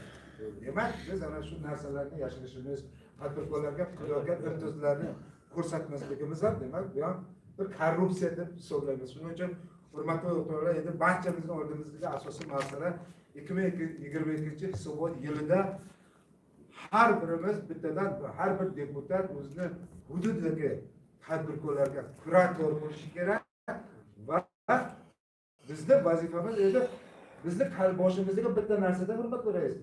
Men deputat nima, men pul berarmidim, men yugurishdim. Biz deputat bo'layotganimizda shu deputatlikning qiyinchiligini, shu ishlarni bila turib biz bo'lganmiz. Saylov. Deputat bo'lamiz. Chidashimiz kerak. Deputatlarning vazifamiz har bir yurt oldimizda turgan o vazifani bajarib o'sha tadbirkorlarni to'plashimiz kerak. Mana viloyat hokimimiz kelgan Nishonovni biz Nishonov deymiz. Ayrimlarga mumkin yoqmaydi. Hamma yaxshi turmaydi. Nishonov yozuvchi yomon deymiz. Lekin Nishovning yaxshi ish tomonlari ham bor. Viloyat hokimiga aytib 280 million pul so'rab olishar bu katta o'sha mahallasidagi tadbirkorga qilish. Bu o'ziga so'ramagan bo'lsa, shuning uchun hammalaringga o'sha tadbirkorlikni rivojlantirishdagi ishlaringizda omad tilaymiz. Kelasidagi sessiyalarda albatta yana har bir hududda bo'layotgan tadbirkorlik ishlarida sizlarni xabardor qilib boramiz. Agar shu tadbirkorlik masalasida savollaringiz bo'lsa, marhamat. Savollar bormi, Abdulaziz? Yo'q. Rahmat. Demak, qarorlar haqida tasdiqlar olishimiz kerak bo'ladi. Rolni deputatlarimiz qo'l ko'tarib munosabat qilishadi. Rahmat. Qarshilar, betaraflar yo'q. Hurmatli rais, shu ikkinchi masalani ham birda aytib ketsa. Marhamat. Vaqtlarni o'qimasligimiz uchun. Keyingi masala demak, Xalqparvar komissiyasi. So'x tumanida xalq deputatlar So'x tuman kengashi xalqparvar komissiyasi ish rejasini tasdiqlash hamda xalqparvar komissiyasi raisini saylash to'g'risida xalq deputatlari So'x tuman kengashi kotibiyat mudiri Jumayev Maqsudjon Hurmatli deputatlar, eslaringda bo'lsa, o'tgan yili biz xalqparvar komissiya tarkibini tuzib olganmiz. Xalqparvar komissiya nima? Xalqparvar komissiya mana o'tgan yildagi bitta bir qilgan ishimiz, mana deputatlar qatnashdi, bu yerda ijro organ hokimiyat vakillari qatnashdi. Tumanimizdagi shu 11 ta 12 ta ko'p qavatli uylarni yashash sharoitini ko'rib chiqdik. Ularni remont qilishni shu orqali mana deputatlarimiz tomonidan viloyatga chiqarilgan deputatlar so'rovi natijasida bir ikkita uy tomlari remont qilindi. Mana o'sha paytda bizda yosh kadrimiz mana Ikromov o'sha uy-joy xo'jaligi bo'limi boshlig'i edi. Bu yerda shu o'sha komissiya tarkibini tasdiqlab olishimiz kerak. O'tgan yil bizda So'x tumanida xalqparvar komissiyaning raisi senatorimiz Xudo rahmat qilsin Nurona jamiyatining boshlig'i Qo'polaka Xoldorov edilar. U kishi o'tdilar, Xudo rahmat qilsin. So'qqa ko'p yordam qildilar, shu ana shu ko'p qavatli uylarni anosida ko'p marotaba deputatlar so'rovini jo'natdik, ana xuddi yordam qildilar. Shu kishi olamdan o'tganligi munosabati bilan biz xalqparvar komissiyasini yangi tarkibini saylab olishimiz kerak. Xalqparvar komissiya raisiga men bizda hozir nomzodini taklif kirgizmoqchiman. Agar hali bu shuda taklif, agar sizlarda yana bir fikr mulohaza bo'lsa aytasizlar, o'shani taklifni raislik shu komissiya xalqaro komissiya raisiga nomzodini kirgizmoqchiman. Bundan tashqari komissiya tarkibi kotibiyat mudiri mera, keyin tuman mahalla xayriya jamoat fondi raisi Mirsaidov Rasuljon, So'x tuman hokimi xotin-qizlar masala bo'yicha masalasi Safarova Madinaxon Haydarovna, Agrobank So'x tuman bo'lim boshlig'i Tuychiyev Akramjon, Xalqbank So'x tuman bo'lim boshlig'i Sadirbekov Neymonjon, Yoshlar ishlari agentligi tuman bo'limi rahbari Mastonov Isojon Bahodirjonovich, Sadoyev So'x ro'znomasi bosh muharriri Tohirov Mamasoda Boborozixovich, Kishvaruz Telegram kanali admini bloger komissiya a'zosi Sobirov Mirzo Jahongir Sobitovich hamda uy-joy kommunal xizmat ko'rsatish bo'lim boshlig'i yangi mutaxassisimiz hamda bizni tuman hokimligining axborot anonisi raisi Anvarjon Jurayev tarkibini sizlarga agar lozim bo'lsalaring shu komissiya tarkibini tasdiqlab berishlaringiz. Mana yangi xodimimiz ham tanishtirdik. Bu kishi yangi lavozimga o'tdi, kecha tanishtirdik. Bu kishi avgustga bordi, boshqa o'rda mana To'raboyev tanishtirdik. Man To'raboyev Firdavs To'raboyevich Farg'ona viloyati So'x tumani Ro'g'on qishlog'ida tavallud topganman. Yoshim 20 da Farg'ona davlat universiteti san'atshunoslik fakultetini bitirganman. Hozirda Farg'ona viloyat uy-joy kommunal xizmat ko'rsatish So'x tuman bo'limi boshlig'i lavozimiga tayinlandim. Hamma yosh yigit. Biz o'ylaymizki, hamma mana uy-joy kommunal xizmat deganda ko'p qavatli uylar bilan qo'shimcha uylar qurilyapti. Biz ko'p sizlar deputatlarimiz tanib olishlarini so'raymiz. Mana o'tgan yilgi chiqarilgan ko'p qavatli uylarni hammasini bu gruppa borib tekshirib chiqish kerak. Ochiq gapdan borib ko'rdim, ko'p joyda chala qolib ketgan. Shuning uchun mana sizga mana shu imkoniyatdan foydalanib mana shu topshiriqni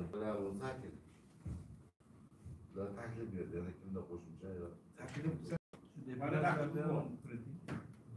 barchasi hokimiyatni bari bular. Asli bunga xalqaro deputatlar bor, xalqaro bor, mahalla komitetlar bor, xalqaro bor. O'shalar xalqni dardini eshitganda endi bu hammasi o'zini vazifasi u. O'ziga o'zi topshiriq bermaydi-ku axir. Shuning uchun shuni boshqatdan qurib, komissiyani boshqatdan qurish kerak. Endi bu banklarni kirgizib, bu xalqparvar deganda bu yerda bir narsasi bo'ldi, domla buni tagiga yetish kerak. Bu xalqparvarning asosiy vazifasi asosan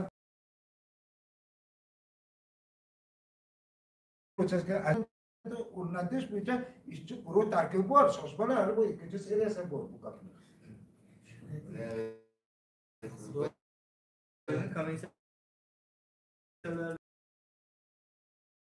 Mana endi mana bu ikkinchi yani o deputat nazoratda o'rnatish komissiya raisi ishchi doimiy komissiya raisi.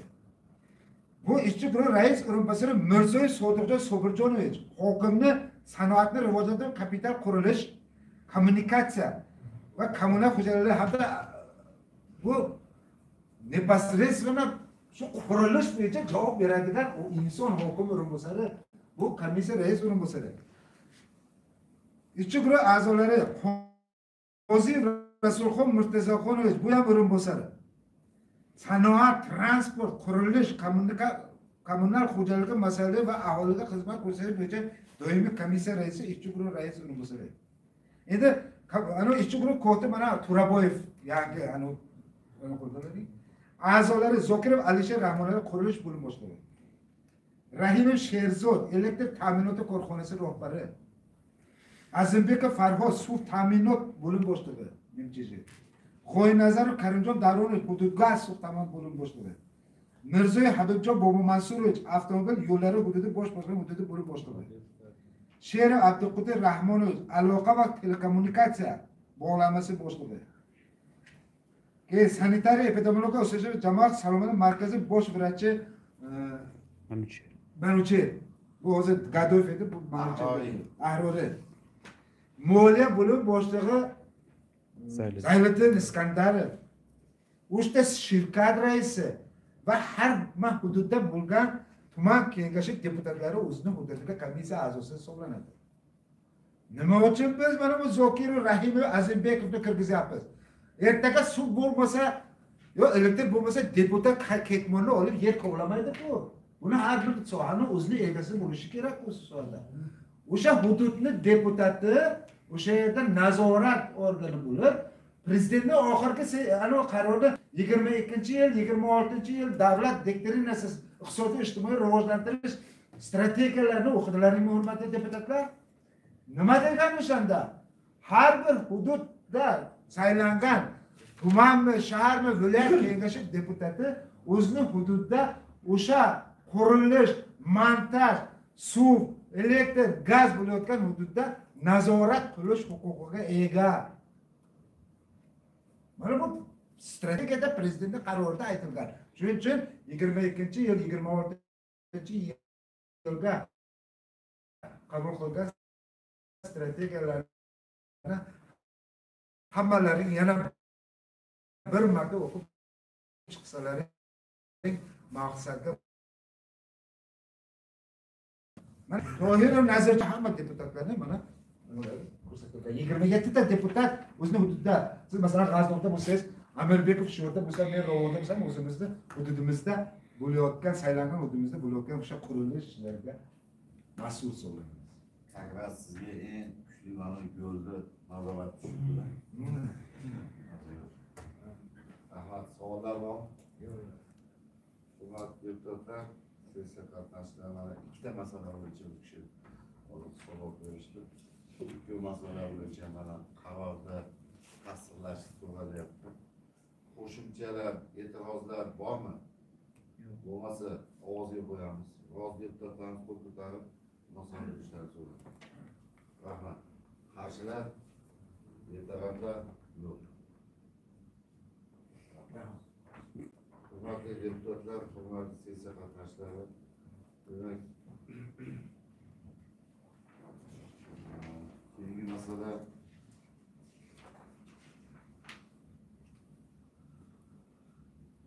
mahalliy byudjet mablag'lari sarflanishida jamoatchilik ishtirokini ta'minlash hamda tuman hokimining mablag' ajratish to'g'risida 2022 yil 7-fevraldagi 29-11-159-F-22 farmoyishi tasdiqlash to'g'risidagi tuman moliya bo'limi mudiri Iskandar Zaliddin Prezidentga yo'naldi.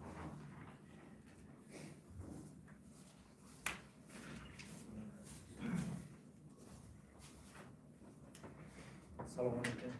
Sessiya hurmatli do'stlar, assalomu alaykum.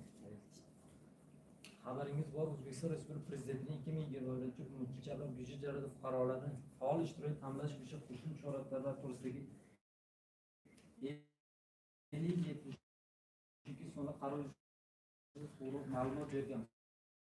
Bu byudjet ochiq byudjet degan. Bu hamma deputatlar xabar bor. Hozir Suv tumanida 2021da 112 ta tashabbus ko'rsatilgan, 26 milliard 651 milliard 23 bugungi kechagi ma'lumot bo'yicha 66 ta tashabbus 34 milliard 952 million so'm. Open byudjetda. Open byudjetda. Bu yerda o'zi biz buni tasdiqlab bo'lganmiz. O'tgan sessiyada, lekin bitta ba'zi o'zgarish kirityapti Senat tomonidan. Bu yerda aytyapti, qo'shimchada xalq deputat tuman qilgan tasdiqlangan nizomga ayrim qo'shimcha mezon va tadbir kiritish talab etiladi. Jumladan deyapti, tuman mahalliy byudjet mablag'larini jamoatchilik fikrasida shakllantirgan tadbirlar yo'naltirish tartibi to'g'risida nizomning 17-banda quyidagi kichik bandlar bilan to'ldirilsin dedi. Jamoatchilik tomonidan bildirilgan takliflar davlat dasturiga kiritilib, amalga oshirilishi rejalashtirilgan hamda byudjet tashkilotlari va byudjetdan tashqari mablag' oluvchilar bo'yicha xarajatlar simesida ko'tarilgan ma'muriy yechimi bo'yicha mablag'lar nazarda tutilgan bo'lmasligi debdi. Har bitta loyiha misol uchun qaysi turda bo'lsa suv, ichimlik suvi nima qilyapti, loyiha qilyapti. Lekin ichimlik suvi o'sha prezident qarori bo'yicha Suv tumanida bor. U yerda biz o'tgan yil 2021da xato berib Navobod MFga 1 kilometrga 115 milliard pul, 115 million pul berganmiz. Bu yerda respublika uchun norozilik ketdi. Chunki bu yerda 52 milliard pulimiz turibdi, biz bag'dan o'sha pulni berib, o'sha boshqa loyihaga berishimiz mumkin. Viloyat hokimi o'zi bor narsaga yana ikkinchi marta pul ajratish nima keragi bor? Prezident qarorda kiritmagan narsalarni kiritsak maqsad muvofiq. Hozir bu yerdan misol uchun o'sha suvni kirityapti. Biz loyihani 23-fevralda tugatilib, 10 kunda modernizatsiya o'tkazdik. Modernizatsiya deganda o'sha har bitta tashkilot suvog'aga xat chiqaramiz. Mana bu Tul MFI yoki misol uchun Qizilqum MFIda shunaqa ichimlik suvi bersa bo'ladimi, bo'lmaydi. U xat javob berish kerak. Bo'lmaydi, yo'q bo'ladi. Yo misol uchun Hushyor MFIdan aytib hozir loyiha bitta loyiha oddiy loyiha aytibki, gaz baloni bilan ta'minlash. U gaz baloni mahalliy byudjetdan berib bo'lmaydi, uni tarmoq korxona o'zi ta'minlab beradi. 700 millionga shu mablag' kiritibdi. Asosiy mana shu dasturga kirmagan yo'llar, mana asosiy mana misol uchun aytilyapti, misol uchun kommunikatsiya, ko'rin obod qishloqqa kirgan bilan misol uchun 41 ta stolni qo'yilmay olib ketadi. Keyin yana bitta nima bo'lib qolyapti? Bitta ko'chani 3 ta odam berib qo'yapti. Bu yerda har bitta ko'chani misol uchun asfaltlash bizda eng asosiy nimamiz asfaltlashtirishimiz kerak. Shu Suv tumanida asfaltlashtirishimiz uchun mablag' ko'proq mablag' jalb qilishga. Lekin qarorda bor, qarorda berib mablag' berish muammo bo'lib qolyapti. O'shani hozir kirityapmiz. Bitta 3 ta ko'cha bo'lganda 30 ta xonadon bo'lsa 1 kilometr ichida 1 kilometr 30 ta xonadon bo'lsa u ovoz berish qiyin bo'lib qoladi. O'shani maslahatlashib bir yo'l boshdan chiqaraman, misol uchun domla deputat Qaqarga borib biz shunaqa tadbir o'tkazdik, mahallalarga kirib jami 7 ta loyiha qildik Qaqarda misol uchun. O'shani endi u ovoz beradimi yo'qmi Qaqardagilar? O'shani o'ylab ko'rish kerak. Birinchi misol uchun kecha Sebzorning raisi menga nima qilyapti, taklif qilyapti, o'sha ovoz beradiganini deyapti, 1000 ta odamni ro'yxatini shakllantiryapman deb. Ba'zi nomer telefonni qo'yapman deb, o'sha kun telefon qilib chaqirib deyapti, anaqa SMS yo boshqa taklifni kirgizaman deb. Bu ham yaxshi taklif. Keyin ana shu nimalarda o'sha xato takliflar beryapti. Bittasi hozir beryapti 19-maktabda sportzal qurish 10 million deyapti. 10 millionga sportzal qurib bermaydi, unda qurish emas, biz uchun ko'proq ta'mirlashga nima qilsa yaxshi bo'ladi. Biz qurishda endi ko'ta pul bo'ladi, visi dastur bo'ladi, ko'ta bilan bo'lmaydi. Suv tumanda qurish uchun mablag'imiz yo'q, faqat ta'mirlash. Biz o'sha puldan nurli foydalanib, hozir mana bu 6 oylikda 2 milliard 923 million pulimiz bor. O'sha puldan harakat qilib keyin bitta o'sha nima 500 millionga bitta ko'chani ta'mirlashlayapti. O'sha loyiha yutib oldi. Lekin smetasida 100 million pul ketadi, 400 million pul ortiqcha qoladi. U o'sha ikkinchi marta loyiha qilmaydi. U yanaga 6 oylikka kutib ketadi yo yanaga kutib ketadi. O'shani aniqroq qilib, sifrani o'sha 100 metr ko'cha misol uchun 340 million, 350 million bo'lsa 3,5 metr, o'sha 350 million pulni qo'yish kerak. Keyin mana Mulgonda 1 kilometrni yutdik, 350 million pulni ajratdik. Borib ana qilsa o'sha ko'cha 1 kilometr chiqmaydi. 100 metr ortiqcha bo'lib qoladi. Toshni raschot qilib. Raschot yo'q, o'sha raschot. O'sha endi kechirasiz. O'sha byudjet pulida bu. Va obyekt byudjeti ham ana ochiq ana qilish ham bu byudjetning puli. O'sha to'g'ri raschot bo'lmagandan keyin o'sha xuddi oldingidan biz nedarasxod qilib qo'yishimiz mumkin. Nedarasxod qilib qo'ygandan keyin u pul o'zidan o'zi kuyib qoladi. U byudjetga Hozir buni pulini endi o'sha senatorda aytibdi, bu kuymasligi uchun yanaga jamg'armaga qaytaramiz biz. Qaytarilmasa Chashmada 35 million pulimiz qolgan bo'lsa biz jamg'arma qaytarib umumiy bo'yicha rayonda qo'ymasliksin deyapti. O'sha senator aytibdiki, bu xalqning nimasi ajratilgan pulni kuydirmaslikni harakat qilib. Aslida byudjetda 1 yil davomida ajratiladi. To'g'ri aytdilar. Moliya yilda 1-yanvar 31-dekabrgacha bo'ladi. Lekin shu byudjet jamoatchilik pulini kuydirmaymiz, yanaga uyga o'tkazamiz.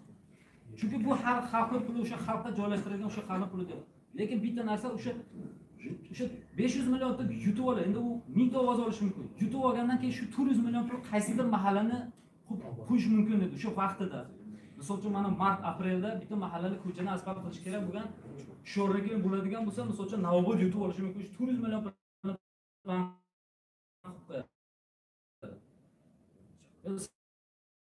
Sarkandani qilish kerak bo'lsa, misol uchun Rovonda bittasi ovozni ko'proq olishi mumkin. Bittasi hozir misol uchun ferma qilish uchun nima tashladi? Loyiha. Ferma klasteri. U asosan mana ijtimoiy soha, infratuzilma deb siz to'g'ri aytasiz. O'tgan haftada mana seminarda viloyat hokimi o'zi nima qildi, bizni qabul qildi. O'sha pulni qayerga yo'naltirasizlar misol? 50% misol uchun biz asosan ichki yo'l nimalarga yo'naltiramiz. Ko'cha chiroqlari. Asosan bizda shu suvimiz, boshqa elektrimiz, elektrda hozir kirgizish mumkin. Qaysi mahallada transformator yo'q bo'lsa, shu transformator nom bo'lsa, transformator narxi o'rtacha misol uchun 80 million 90 millionga to'g'ri kelyapti. 160 deb. Transformator sotib olib bersak, elektrasi o'zi qo'yib berar ekan shu narsani.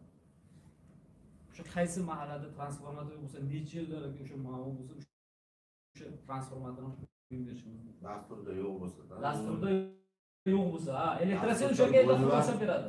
Bo'lib ham olib kelishga hozir misol uchun o'sha qaqir mefi transformatorni bu yil berish kerak ekan, men qo'yib beraman dedi. Ikkitasini men o'zim beraman dedi. Misol uchun 12 kilometr anaqa nima kabel tortish kerak bo'lsa, meni dasturimda deyapti, 3 kilometr yo'q deyapti, 5 kilometr.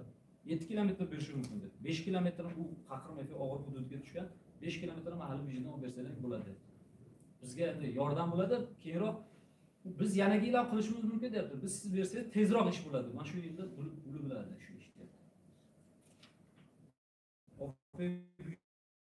Byudjet bo'lsa, mana shu ma'lumotni jahon banklari bilan nima qilgan mahallalar bor.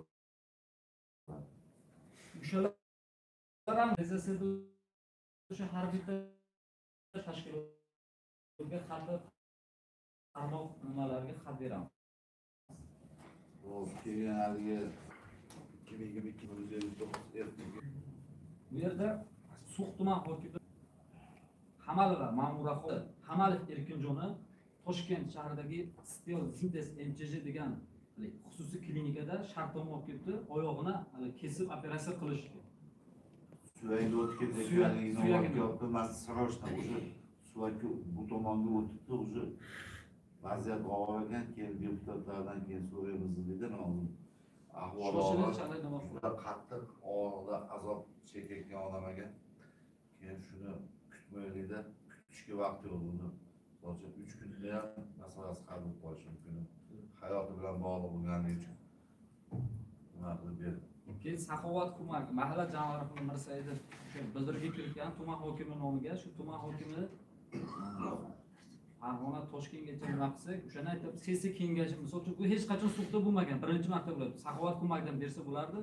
Saxovat ko'magida mablag' hozircha yo'q ekan. Tushishi nimasi yo'q. O'shanda hozir mahalliy byudjeti 25 million 70 ming o'sha Saxovat ko'mak jamg'armasiga nima berdik? U o'tkazib o'sha kelib u operatsiyaga o'sha jo'natib uni vaqti so'rovga doktorlarning kelishi nima bor ekan. Erkin qoldiqdan, ha? Erkin qoldiq. Ammo mahalliy o'sha erkin qoldiq.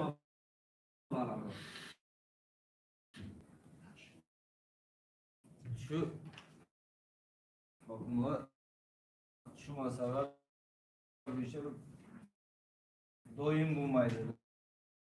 Bir ba'zi favqulodda bo'ladi. Misol uchun mana mahallamizda bo'lmasligi uchun kasal fuqaroni qo'llab-quvvatlab birlashtirmasdan joyida hal qilish prezident maqsadiga muvofiq. Agar shunaqa holat endi hammaga beradi, o'shinglar o'zi mo'ljallagan juda ham og'ir holat deputatlardan kelib o'zi telefondan sumkalarimiz bilan qilib sessiyalar nimani ham kelishib olamiz. Juda ham og'ir, hayoti bilan bog'liq holat bo'lib keldi. İmkoniyatlarimiz bilan Toshkent lekin bu safar endi javob bor. Shuning uchun mana hozir aytib o'tilgan o'qigan mavzular bo'yicha rozi deputatlarimiz qo'l ko'tarib rahmat. Ruxsat bersangiz. Qarshilar bor? Yo'q. Betarafda yo'q. Rahmat. Hozir shu endi mablag'ga borib taqilayotgan sari bitta nimani aytmoqchi edim. So'q tuman bosh shifokorimiz yerdami? Yo'q, ular hozir maksimizatsiya bo'yicha Farg'onadan olib kelgan qizimizni masalasi bor. Bir 16 kundan beri sizdan borib bir 6 yildan bo'lmagan kasallik batulizm endi borib qarayapti, o'sha dalda bo'lyapti-da kasal odamga. Men oldinlari shu shifokorlarni bir terapiyaga borgandim, misol uchun boshqa nimalarga o'zimizni KFga kasblarini endi ko'rmagandan keyin qadrlamaysiz. O'sha jonlashtirish bo'limida birgacha bir soat 1da bo'lsam, 2da bo'lsam, vrachlar hammasi uyg'oq, hammasi ishni qilyapti. O'shada bitta taklifim bor, o'sha So'x tumani jonlashtirish bo'limi vrachlarini rag'batlashtirish. O'sha kasallarimizni o'zimiz davolaymiz. Endi shu yordam bo'lyapti, rahmat. Lekin shu vrachlar tozalanadigan joylarni tozalashi. Ko'yni tashlaydi yo'q boshqa ularni. Biz qilmaymiz, shularga rahmat. Mana shu taklifni ham ovozga qo'yamiz. Rozi deputatlar qo'l ko'tarib munosabat bildirishni so'rayman. Rahmat. Qarshilar betaraflar yo'q, bir ovozdan o'sha yerda faol qatnashgan shifokorlarimizni taqdirlash bo'yicha kengashi qaroricha o'sha ro'yxatni shakllantirish jamoatchi 10 ta odam 20 ta odam falonchi misol farrosh falonchi vrach mana shularga bersin desa o'sha kengash qarori bilan bersa u nimasi sonni saqlashda biz o'zimiz nazoratdan olib o'sha mablag'dan yetkazamiz. Qancha bo'lsa ham o'shada mablag' bor, mablag'da muammo bo'lmaydi. Deputatlarni mablag' taklifini eshitdingiz. Mana ishlasa hurmatlilardan yo'llaydi hozir hichbir turli hozir borasizlar. Qodiragan olim yetishgan pedagog ustoz. Bu qanaqa gap dastlabki ko'chama-ko'chamish. Kimni talashyapti ular tushundim. Shuning uchun buni ham vazn qilib. Rahmat sizga. Demak, hurmatli deputatlar, hurmatli sessiya qatnashchilari, keyin bitta masalamiz bor. Bu temir daftarga kiritish chiqarish bo'yicha temir daftarga kiritish hamda chiqarish masalasi to'g'risida kun tartibiy masala bo'yicha tuman hokimiyatini iqtisodiyot taraqqiyot va kambag'allikni qisqartirish bo'limi bosh mutaxassisi Ibrohimov Azizjon Allamjonovичga beramiz. Marhamat.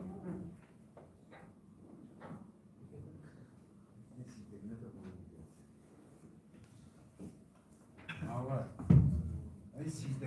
sizdagilar ro'yxatda fondamentida hayalishmoqda Manda hayır olmaz. siyda siyakda Ama şey, sivil taşarı.